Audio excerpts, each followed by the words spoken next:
श्रीमद् भगवत गीता आपकी हर प्रश्न का उत्तर देती है, आपकी हर समस्या का हल देती है, चाहे वो परेशानी आपके मन की हो या आपके धन की हो या आपके शरीर की हो या आपके रिश्तों की हो। आपको अपनी हर समस्या का उत्तर श्रीमद् भगवत गीता में जरूर मिलेगा। आज हम श्रीमद् भगवत गीता के ऐसे 11 अनमोल उपदेश आपको बताएंगे जो आपकी पूरी जिंदगी बदल देंगे। बस आप इन बातों को वीडियो के अंत तक ध्यान से सुनिए। जो भी व्यक्ति इस वीडियो को अंत तक सुनेगा उसे अपनी जिंदगी, उसे अपनी हर परेशानी का हल अवश्य मिलेगा। उसे अपनी जिंदगी में जो कुछ भी चाहिए वो उसे जरूर मिलेगा। श्रीमद् भगवत गीता का सबसे पहला उपदेश है कि मन और विचारों को कंट्रोल किए बिना जीवन में कभी शांति और सुकून मिलने वाला ही नहीं है। अर्जुन ने श्री कृष्ण से कहा कि मेरा मन सही गलत सब कुछ जानता है, फिर भी मेरे विचार और मेरा मन मुझसे कंट्रोल नहीं होता। मैं जो करना चाहता हूँ वो कर नहीं पाता हूँ और जो नहीं करना चाहता हूँ वो मेरा मन मुझसे ज़बरदस्ती करवाता है। इसलिए मैं बेचैन हो गया हूँ, मुझे शांति प्राप्त नहीं हो रही है। तो श्री कृष्ण ने अर्जुन से कहा, उसके लिए तुझे अपने मन और विचारों से डिटैच होकर अपने मन और विचारों को सही दिशा में ले जाने की प्रैक्टिस करनी होगी, अभ्यास करना होगा। और ये एक दिन का काम नहीं है। जब तक तू अपने मन और विचारों की गुलामी का त्याग नहीं करता तब तक तुझे जीवन में कभी शांति नहीं मिलेगी। एक राजा था, वो बहुत बेचैन था और परेशान रहता था। एक दिन वो अपने गुरुजी के पास गया और उनसे कहने लगा कि मेरा मन बहुत बेचैन है, मैं बहुत परेशान हूँ। मैंने पूरे संसार को जीत लिया है, सब कुछ है मेरे पास, पर मैं खुश नहीं हूँ। मेरे मन में सुकून नहीं है, शांति नहीं है। तो गुरुजी ने राजा से कहा कि तुम्हारे नगर में अगर कोई ऐसा व्यक्ति है जिसने सुकून प्राप्त कर लिया है, शांति को प्राप्त कर लिया है, तुम उसका एक बार कुर्ता पहन लो तो तुम्हारे जीवन में भी शांति आ जाएगी। राजा बहुत प्रसन्न हो गया कि ये तो बहुत आसान काम है। वह अपने राजमहल में आया और राज्यसभा में वो सबसे कहने लगा कि आप लोगों में से जो भी शांत हो चुका हो, जिसे सुकून मिल गया हो, वो अपना कुर्ता मुझे दे दे। वह बदले में जितना भी धन मांगेगा मैं उसे दे दूंगा। सब लोग एक दूसरे का मुंह देखने लगे। पैसों का लालच आया, लेकिन सबको एक दूसरे की सच्चाई पता थी, क्योंकि किसी की जिंदगी में भी शांति और सुकून नहीं था। सब अपना सर झुकाकर वहां पर खड़े हो गए। फिर उस राजा ने पूरे नगर में ढिंढोरा पिटवा दिया कि जिसे भी शांति प्राप्त हो चुकी हो, सुकून प्राप्त हो चुका हो, वो मेरे पास आकर अपना कुर्ता दे दे। वो जितना कहेगा उसे उतना ही धन दिया जाएगा। लेकिन एक भी व्यक्ति ऐसा नहीं मिला जिसे शांति प्राप्त हो चुकी हो। वास्तविकता में जब कोई मरता है तब हम कहते हैं कि वो फला व्यक्ति आज शांत हो गया। कभी किसी जिंदा इंसान के लिए नहीं सुना एक जीता जागता इंसान शांत हो गया है। राजा के सैनिक पूरे शहर में ढूंढते रहे, फिर उन्हें एक पेड़ के नीचे एक महात्मा तपस्या करता दिखा। इसके चेहरे पर एक शांति थी, सुकून था। वो सैनिक उस महात्मा के पास आकर पूछने लगे, क्या आपने शांति प्राप्त कर ली है, सुकून प्राप्त कर लिया है? महात्मा ने कहा, मैं पूरी तरह से शांत हूँ। तो सैनिक उसे राजा के पास ले आए। राजा ने उस महात्मा से प्रश्न किया कि क्या आपको शांति और सुकून प्राप्त हो चुके हैं? वो महात्मा कहने लगे, महाराज, मैं पूरी तरह से शांति प्राप्त कर चुका हूँ, मुझे कोई चिंता नहीं है, मुझे किसी भी चीज़ की लालच नहीं है, मुझे कोई इच्छा नहीं है। और राजा भी बहुत प्रसन्न हो गया कि आखिर वो व्यक्ति मिल ही गया जिसे शांति की प्राप्ति हो चुकी है, इसे सुकून प्राप्त हो चुका है। तो राजा उस महात्मा से कहने लगे कि हे महात्मा, आप कृपया करके अपना कुर्ता मुझे दे दीजिए। बदले में आप जो मांगेंगे मैं आपको दे दूंगा।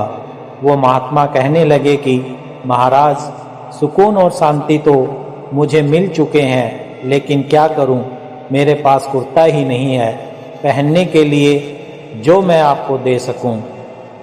जब राजा ने उस महात्मा की ये बात सुनी कि इस महात्मा के पास कुर्ता भी नहीं है पहनने के लिए, उसके बाद भी ये महात्मा एकदम शांत है, इसके जीवन में सुकून है।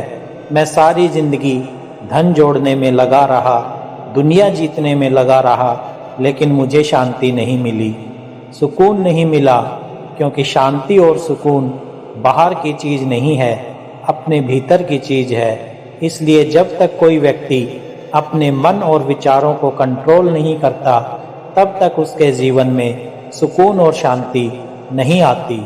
और गीता का उपदेश हमें ये सिखाता है कि जीवन में शांति चाहिए तो मन को शांत करना सीखो।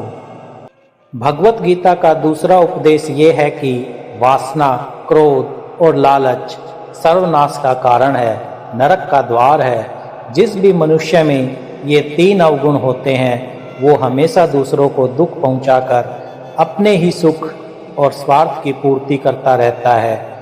किसी भी चीज़ की वासना करना, क्रोधी स्वभाव होना और मन में लालच होना उसके जीवन के सुख को समाप्त कर देते हैं, उसके सारे रिश्तों में जहर भर देते हैं। इन्हें नरक का द्वार इसलिए कहा गया है क्योंकि जिस इंसान में अत्यधिक क्रोध, लालच है, वासना है, उसका पूरा जीवन जहर से भर जाता है।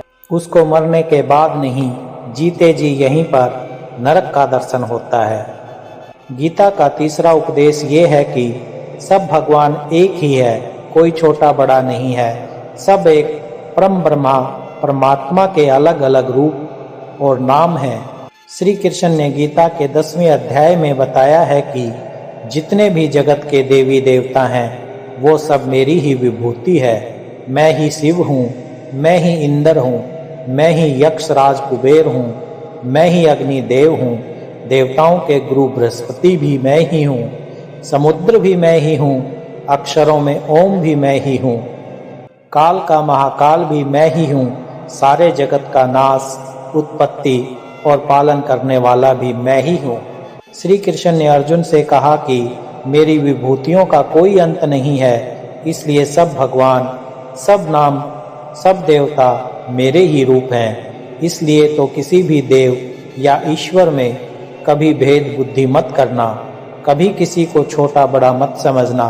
और गीता का उपदेश हमें ये सिखाता है कि कभी भी किसी दूसरे के इष्ट को छोटा नहीं समझना चाहिए, या इस बात पर कभी झगड़ा फसाद नहीं करना चाहिए कि कौन बड़ा है कौन छोटा है। गीता का चौथा उपदेश ये है कि सुख की इच्छा ही आखिर में हमारे दुखों का कारण बनती है। श्री कृष्ण ने अर्जुन से कहा कि मनुष्य जितना सुखों की लालसा और इच्छा करता है, उतना ही उसकी इंद्रियां सुख भोग में आसक्त हो जाती है, उतना ही इंसान का मन संसार के सुख और आकर्षण का गुलाम बन जाता है। और जितना सुख के पीछे भागेगा उतना ही उसे दुख के अनुभव से भी गुजरना पड़ेगा, क्योंकि ये संसार का नियम ही है। जो चीज़ शुरू में मन को बहुत आकर्षित करती है, बाद में बहुत दुख देती है, और जो चीज़ शुरू में मुश्किल लगती है, कठिन लगती है, बाद में हमें बहुत काम आती है। गीता का 5वां उपदेश ये है, जो भी मनुष्य दुनिया के सारे सहारे छोड़कर भगवान को ही अपना सहारा मान लेता है, उसकी हर ज़रूरत ईश्वर पूरी करता है, उसकी हर प्रकार से रक्षा वो परमात्मा ही करता है। जो भी व्यक्ति मुझे ही अपना सहारा मानता है, उसका योगक्षम मैं वहन करता हूँ। जो चीज़ नहीं मिली है उसकी प्राप्ति करना, उसका नाम योग है। जो चीज़ जीवन में मिली हुई है उसकी रक्षा करना, उसका नाम क्षयम है। श्री कृष्ण कहते हैं, जो मुझ पर डिपेंड हो जाते हैं उनको जो चाहिए वो मैं ज़रूर देता हूँ, और उनकी हर प्रकार से मैं रक्षा भी करता हूँ। गीता का 6वां उपदेश ये है कि इस संसार में हमारा कुछ भी नहीं है। गीता सार में आपने कई बार सुना होगा कि तुम्हारा क्या गया जो तुम रोते हो, तुम क्या लाए थे जो तुमने खो दिया, तुमने क्या पैदा किया जो नष्ट हो गया, तुमने जो लिया यहीं से लिया, जो कुछ भी दिया यहीं पर दिया। जो आज तुम्हारा है कल किसी और का होगा, क्योंकि परिवर्तन संसार का नियम है। कल तक जिसके बिना आप जी नहीं सकते थे, आज उनसे कोई रिश्ता ही नहीं है, बातचीत तक ही नहीं है। कहाँ गए वो जीवन भर के सारे रिश्ते, वो सारे मित्र जो साथ जीने मरने की बातें करते थे। आज पता भी नहीं कि वो लोग कहाँ चले गए। ये संसार परिवर्तनशील है, सब लोग यहाँ बदल जाते हैं, हर रिश्ता बदल जाता है। और तो और ये हमारा शरीर भी हर दिन बदल रहा है, बचपन से जवानी, जवानी से बुढ़ापा, और एक दिन ये शरीर हमारा साथ छोड़ देता है। तो किसके लिए रोना और किसकी चिंता करना। हमारी सारी जिंदगी चीज़ों को, रिश्तों को, जिंदगी को बनाने में, सजाने में, संवारने में लगे रहते हैं, लेकिन एक दिन सब कुछ बिखर जाता है। सारी जिंदगी जिस संपत्ति, जिन रिश्तों के लिए हम लड़ते रहते हैं, एक दिन सब कुछ छोड़ करके हमें इस दुनिया से जाना पड़ता है। गीता का 7वां उपदेश हमें ये सिखाता है कि किसी से भी हद से ज़्यादा मोह कभी मत करना। श्री कृष्ण ने गीता का पूरा ज्ञान ही अर्जुन के मोह को नष्ट करने के लिए कहा है। ये मोह ही है जो इंसान को सबसे ज़्यादा रुलाता है। वो इतना बलवान है कि शेर जैसे इंसान को भी गीदड़ बना देता है। जो अर्जुन युद्ध में देवताओं से भी जीत गया, पर अपने रिश्तेदारों को युद्ध में देखकर उसका हाथ कांपने लगा। वो बोला, हे केशव, मेरे हाथ में धनुष पकड़ने की ताकत भी नहीं बची है, मेरे हाथ कांप रहे हैं, मैं युद्ध नहीं कर पाऊंगा। ये मोह इतना पेनफुल होता है जिसकी पीड़ा ना सह पाने के कारण कई लोग अपनी ज़िंदगी ख़त्म कर देते हैं, आत्महत्या तक कर लेते हैं कि उस व्यक्ति के बिना हम जी नहीं पाएंगे। जीवन में किसी से भी हद से ज़्यादा मोह करोगे तो जीवन भर पीड़ा का ही सामना करना पड़ेगा। जो व्यक्ति अपने मोह से बाहर नहीं आता, उसका सब कुछ उससे छिन जाता है, उसकी सारी खुशी खत्म हो जाती है। इसलिए गीता का ज्ञान बार बार यही सिखाता है, अपने मन के मोह को त्याग करके आप बलवान बनो, बुद्धिमान बनो, सत्य के दर्शन करो कि वास्तविकता क्या है, क्योंकि हमारा मोह हमें हमेशा झूठ ही दिखाता है, झूठ पर ही विश्वास दिलाता है और दिल में झूठी उम्मीदें जगाता है, और यही हमारे दुखों का सबसे बड़ा कारण है। हम ही मोह कर लेते हैं, हम ही लोगों से उम्मीद लगा बैठे हैं, पर वास्तविकता बिल्कुल अलग होती है। लोग वैसे नहीं होते जैसे हम मान लेते हैं, जैसा हम समझ लेते हैं, क्योंकि मोह के कारण हमें सच्चाई नहीं दिख पाती, लोगों का असली चेहरा नहीं दिख पाता। इसलिए गीता का उपदेश हमें ये सिखाता है, जीवन में अगर आनंद और प्रसन्नता से रहना है तो किसी से भी हद से ज़्यादा मोह कभी मत करना। श्रीमद् भगवत गीता का 8वां उपदेश ये है कि अगर कोई आपका अपना है या कोई आपसे बड़ा है तो उसका अपने प्रति गलत व्यवहार कभी भी सहन नहीं करना चाहिए। ये गीता का उपदेश हमारी जिंदगी से भी जुड़ा हुआ है। हम भी अपने मन की अधिकतर तकलीफ़ों को ये सोचकर जिंदगी भर सहते रहते हैं कि ये तो मेरा अपना है, ये तो मेरा बड़ा है, इसको हम कैसे कुछ कह सकते हैं। हम अगर नहीं सहेंगे, कुछ कह देंगे तो हमारे रिश्ते ही खराब हो जाएंगे, हमारे रिश्ते ही समाप्त हो जाएंगे। पर सोचने की बात यह है कि उस व्यक्ति को आप अपना कैसे मान सकते हैं जो आपकी तकलीफ़ों की वजह हो। अपना तो वो होता है जो हमारी तकलीफ़ों को दूर कर दे। तो गीता का ये उपदेश है कि किसी को भी अपना फ़ायदा मत उठाने दो, किसी को भी खुद पर जुल्म मत करने दो, क्योंकि आप जितना सहेंगे लोग आपको उतना ही सहने के लिए और मजबूर करेंगे। गीता का पहला अध्याय जिसका नाम अर्जुन निषाद योग और दूसरा अध्याय जिसका नाम सांख्य योग है, उसके आरंभ में अर्जुन ने श्री कृष्ण के आगे अपना दुख प्रकट किया है कि हे केशव, मैं कौरवों से कैसे युद्ध कर सकता हूँ, ये सब तो मेरे अपने हैं। मैं कैसे भीष्म पितामह और द्रोणाचार्य से युद्ध करूँगा, क्योंकि वो दोनों मेरे पूज्यनीय हैं। इसलिए इन गुरुजनों को मारने से तो अच्छा है मैं भिक्षा के अन्न को खाकर अपने जीवन का गुजारा करूं। और जिन कौरवों से मैं युद्ध करने जा रहा हूं, वो सब धृतराष्ट्र के पुत्र मेरे भाई ही हैं, मेरे अपने ही हैं। इन सब को मारने से अच्छा है कि मैं सन्यासी बन जाऊं। श्री कृष्ण ने अर्जुन से कहा कि यहाँ कौन अपना है और कौन पराया है। जो अधर्म करता है उसके साथ युद्ध करना तुझे मोक्ष और मुक्ति देगा। तू अपने इस मन के मोह को त्याग दे, नहीं तो तेरा सारा जग तेरी निंदा ही करेगा, तुझे डरपोक कहेगा। बात अपने पराये की नहीं है, बात धर्म और अधर्म की है, बात सही और गलत की भी है। अगर तू गलत को सहेगा, उसका अंत नहीं करेगा, तो गलत करने वाले को और बल मिलेगा, वह और भी गलत करेगा। इसलिए मन के मोह को त्याग करके युद्ध कर। महाभारत की एक और कहानी भी है। जब अर्जुन के पुत्र अभिमन्यु की युद्ध में मृत्यु हो जाती है, तब अर्जुन बहुत दुखी होता है, रोने लगता है।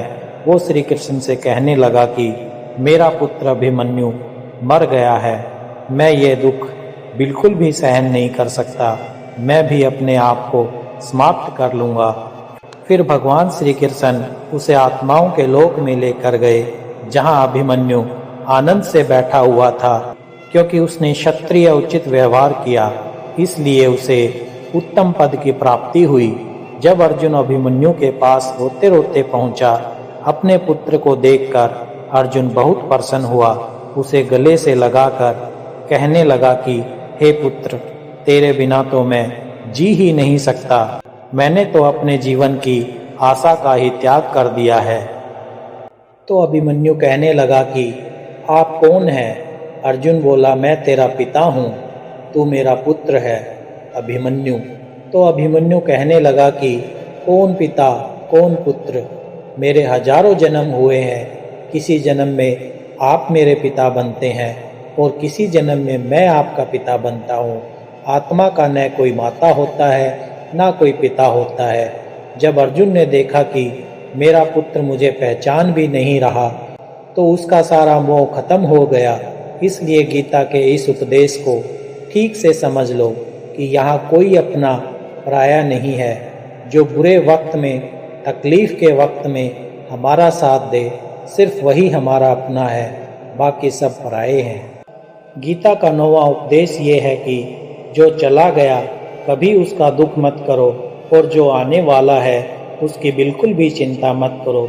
जब महाभारत का युद्ध चल रहा था, तब अर्जुन ने श्री कृष्ण से कहा कि अगर ये युद्ध हुआ तो करोड़ों लोग मारे जाएंगे।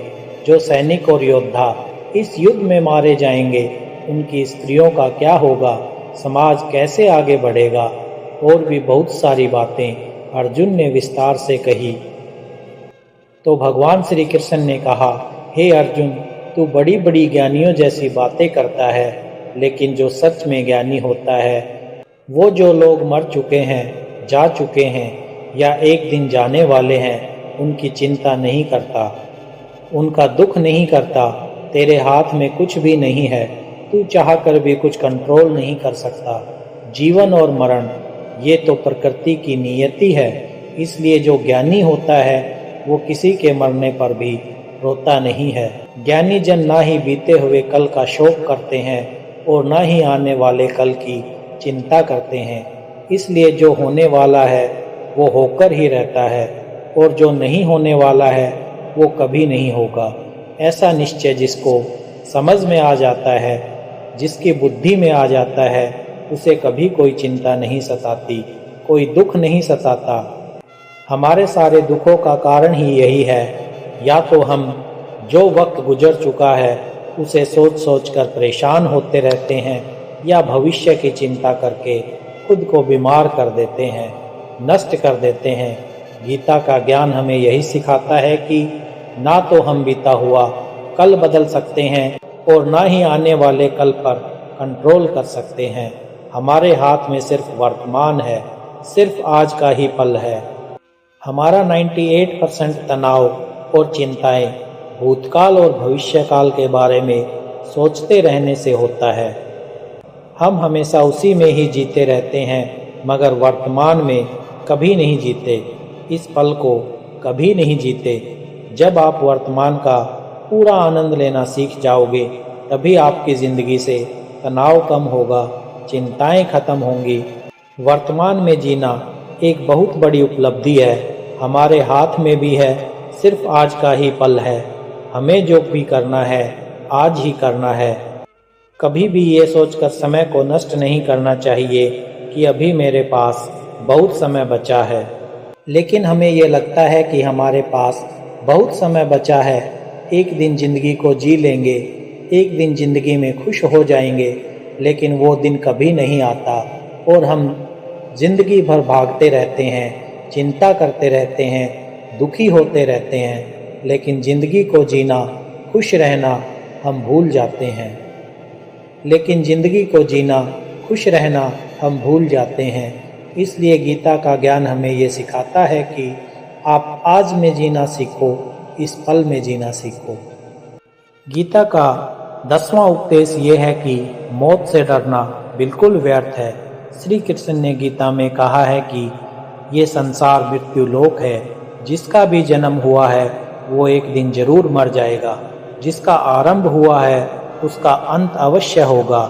हम इसे रोक नहीं सकते। जैसे हम रोज कपड़े बदलते हैं, वैसे ही हमारी आत्मा नया शरीर धारण करती है। मृत्यु सिर्फ इस जीवन का एक नया आरंभ है, इस जीवन का अंत नहीं है। आत्मा कभी नहीं मर सकती और ना ही उसे कोई मार सकता है। लेकिन मौत का डर मनुष्य को सबसे ज़्यादा लगा रहता है। मौत का दुख भी इंसान को सबसे ज़्यादा होता है। एक पेड़ में दो पंछियों का जोड़ा रहता था। उन दोनों को एक दूसरे से बहुत प्रेम था। उन्होंने साथ जीने मरने की कस्में खाई थी। एक दिन वहाँ एक शिकारी आया और उसने एक तीर चलाकर वहाँ पेड़ पर बैठे मादा पक्षी को मार दिया। तो वो अकेला नर पक्षी रोने लगा कि मैं तुम्हारे बिना कैसे जी पाऊँगा। तुम्हारी जगह मेरी मृत्यु आ जाती, मेरा जीवन तुमको मिल जाता। वो रो रो के बहुत विलाप करने लगा। इतने में ही उस शिकारी ने दूसरा तीर चलाया और उस नर पक्षी को भी मार दिया। वास्तविकता में यह कहानी हमारी ही है। हम भी रोते रहते हैं जब कोई मरता है तो, लेकिन हमें ये नहीं पता कि एक न एक दिन हमारा भी जीवन समाप्त हो जाएगा।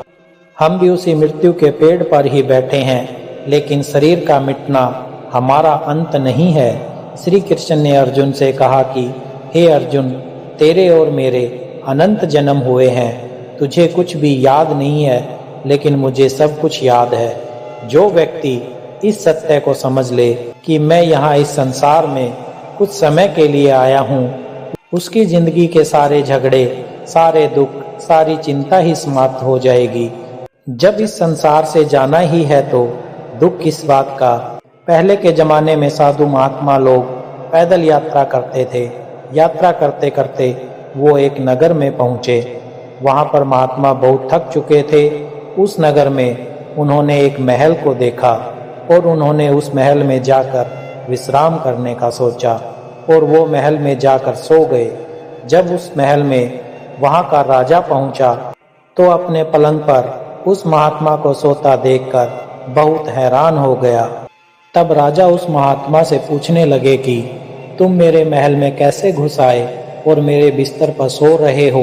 महात्मा कहने लगा कि ये तुम्हारा महल है, मुझे तो लगा ये धर्मशाला है।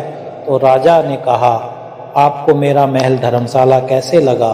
तो महात्मा ने राजा से प्रश्न किया कि तुमसे पहले इस महल में कौन रहता था।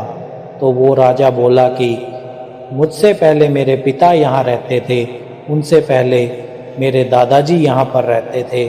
तो महात्मा ने फिर प्रश्न किया कि क्या तुम इस महल में हमेशा रहोगे या तुम्हारे बाद कोई और रहेगा। तो राजा कहने लगा कि मेरे बाद मेरा पुत्र इस महल में रहेगा।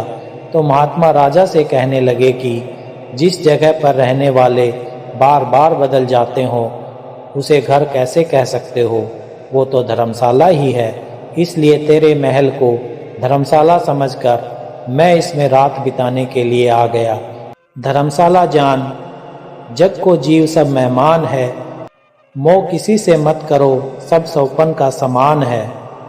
यदि हम भी इस बात को समझ लें कि हम यहाँ कुछ समय के लिए आए हैं, आनंद करने के लिए आए हैं, खुश रहने के लिए आए हैं, तो हमारे सारे दुख ही समाप्त हो जाएं। जब हम अपना मोह यहाँ जमा लेते हैं, अपना दावा यहाँ जमा लेते हैं कि ये मेरा है, इसे मैं छोड़ नहीं सकता, इसके बिना मैं जी नहीं सकता, तो हमारा जीवन दुखों से भर जाता है।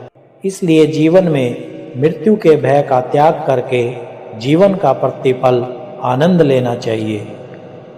गीता का 11वां उपदेश ये है कि इस दुनिया में अगर आए हो तो दुख तो मिलेगा ही मिलेगा।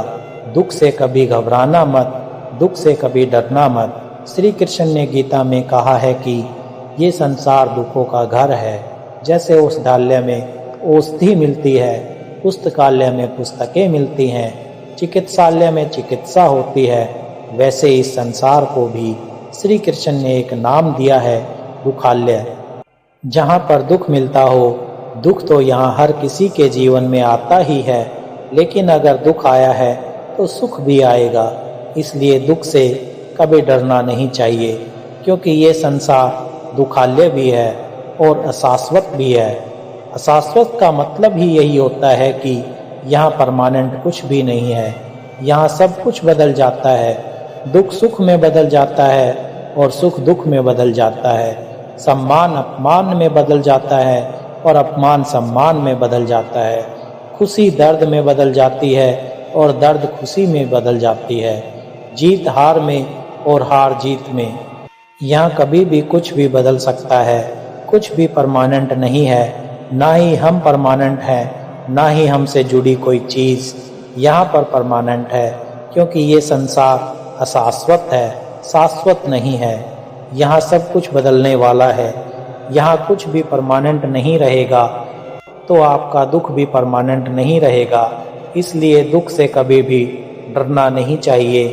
गीता का ये उपदेश हजारों साल पुराना है, लेकिन आज भी नए से नया है। पूरे विश्व में गीता को सबसे ज़्यादा पढ़ा गया है और सबसे कम समझा गया है। श्रीमद् भगवत गीता के ये उपदेश अगर कोई व्यक्ति ठीक से समझ ले और उसे अपनी ज़िंदगी में उतार ले, तो ये पक्की बात है, वो अपनी ज़िंदगी में जो चाहे वो हासिल कर सकता है। अपने जीवन की हर समस्या से वो एक पल में बाहर आ सकता है। श्रीमद् भगवत गीता के इस दिव्य उपदेश को हमें बार बार सुनना चाहिए, हर रोज़ सुनना चाहिए। जब भी जीवन में कोई चिंता या परेशानी आए तो एक बार इस उपदेश को जरूर सुन लेना और मन में ये विश्वास रखना, गीता का ये उपदेश आपकी ज़िंदगी की हर परेशानी में आपको रास्ता अवश्य दिखाएगा।